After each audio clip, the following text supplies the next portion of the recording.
Saudara-saudariku yang dikasihi dan mengasihi Tuhan Yesus, pada hari ini Kamis 30 Desember 2021, hari ke-6 dalam oktav Natal, menurut sabda kita dari Injil Suci menurut Lukas bab 2 ayat 36 sampai 40. Mari kita siapkan hati kita untuk mendengarkan sabdanya.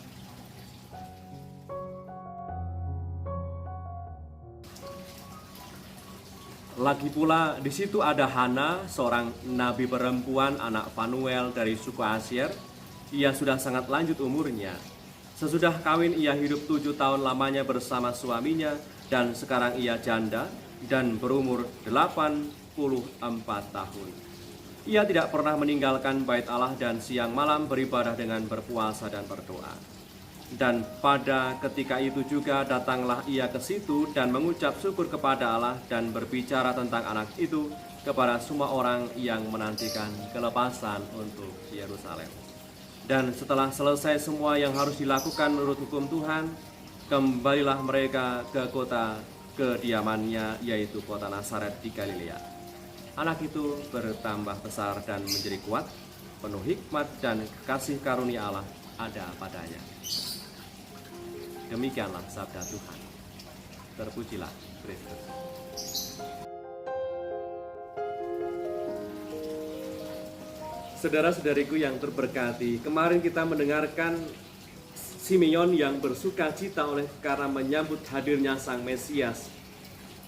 Sang Mesias telah ia sambut dengan tangan sendiri, melihat dengan mata kepala sendiri, dan merasakan kembali sukacita akan hadirnya Sang Juru Selamat itu. Dan hari ini kita juga mendengarkan kisah Nabi Hana yang juga bersukacita dan mengucap syukur kepada Allah karena melihat keselamatan yang dari Allah itu telah hadir. Dikisahkan tadi akan kualitas hidup dari Hana, nabi perempuan namanya Hana, di mana di saat suaminya sudah meninggal, ia mengisi hari-harinya dengan beribadah di bait Allah, mengisi waktu dengan berpuasa dan berdoa. Hana tekun dalam olah rohani, dalam puasa dan berdoa, sehingga membuatnya semakin peka akan hadirnya yang ilahi dalam hidupnya. Maka di saat ia bertugas di bait Allah, dan datanglah keluarga Kudus, di mana Bapak Yusuf dan Ibu Maria sedang membawa bayi Yesus, maka ia segera bisa mengenali siapa dia yang ada di dalam pelukan Bunda Maria.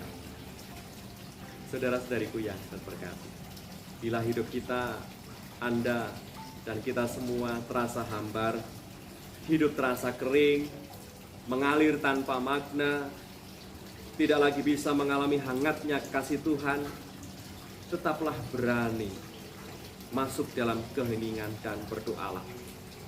Seperti yang dialami oleh Hana yang mampu mengenali hadirnya Tuhan.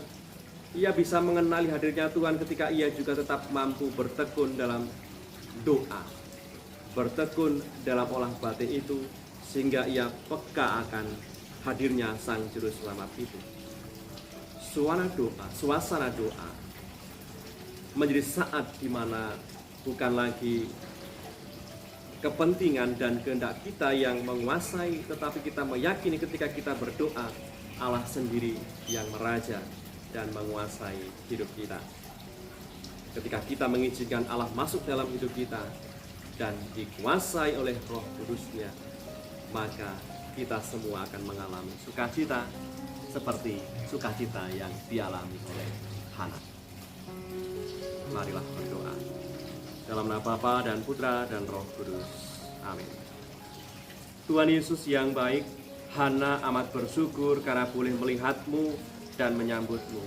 Hana mampu mengenali hadir-Mu, Allah yang Maha Tinggi, sebab ia hidup dalam suasana doa dan sembah bakti kepadamu. Semoga kami pun bisa selalu mengkhususkan waktu untuk berdoa kepadamu, sehingga kami mendapatkan kekuatan dalam menjalani hari-hari kami dengan segala dinamika hidup yang harus kami alami. Sebab Engkaulah Tuhan dan pengantara kami, yang hidup dan meraja, kini dan sepanjang segala masa. Amin. Berkatalah yang Maha Kuasa turun atas kita semua, Bapa, Putra,